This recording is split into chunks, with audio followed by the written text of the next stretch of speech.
لحمة عكاوي بالفحم والخضار. بس اكون متضايقة، بحس اني مش عايزة اكلم حد. من احدى عاداتي السيئة من وجهة نظري هي اني ما بتكلمش في اللي مضايقني. لما بكون متضايقة بختفي، حرفيا بختفي، بمعنى ان محدش بيعرف يوصل لي. يمكن شخص واحد بس هو اللي بيعرف يوصل.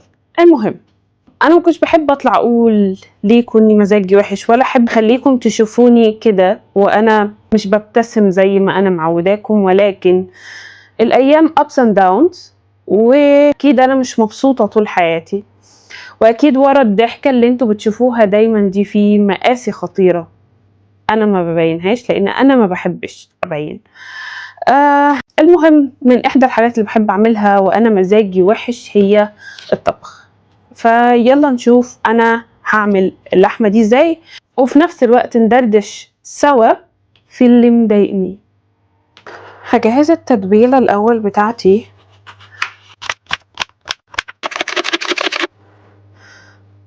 كمون، اوريجانو، فلفل اسود، مسحوق الهال.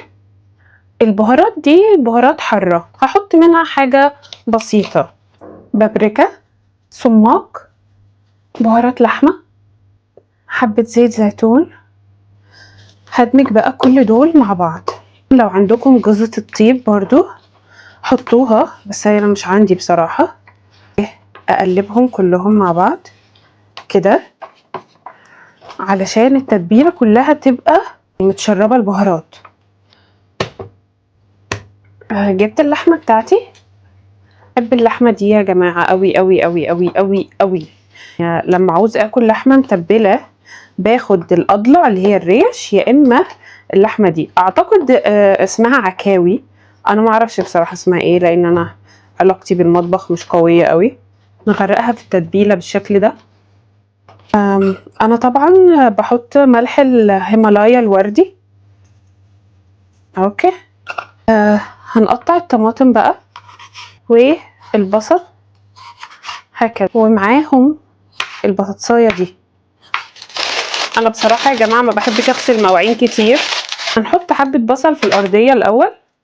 هجيب البطاطس هرصها، هجيب الطماطم، هجيب فلفل اسمر، هجيب الاول حبه تتبيله كده ارشرشها، بعدين ارتب اللحمه.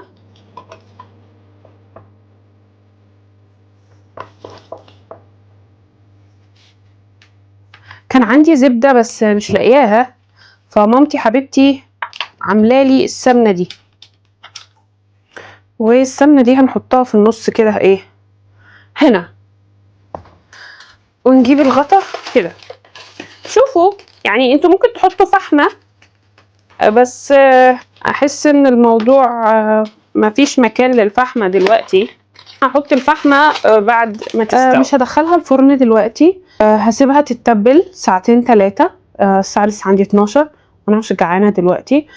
اسيبها مثلا للساعه 2 او 3 وبعدين ادخلها الفرن تستوي. سخنت الفرن خلاص، عدى ساعتين. حطيت الفرن على اعلى حاجه، وشوفوا انا بسيبها بقى تستوي مع نفسها ساعه ساعتين وبعدين بنرجع. طبعا اللحمه استوت. واو يا جماعه،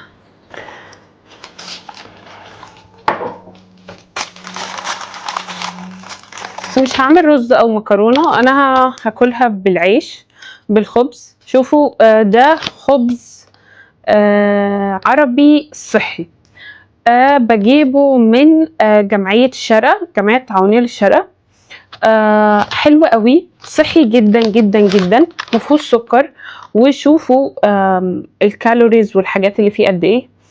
ف هاكل اللحمة والخضار وكده بالخبز ده كالعادة. معرفش احكي اللي مضايقني،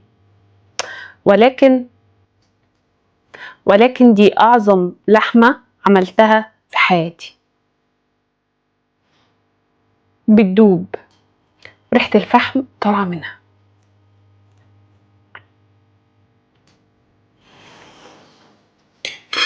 نجربها بالخبز اللي وريته لكم.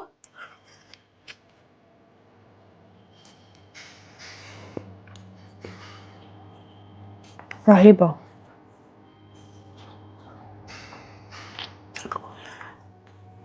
وبس كده، دي كانت طبختي النهاردة. البطاطس اللي تحتها رهيبة.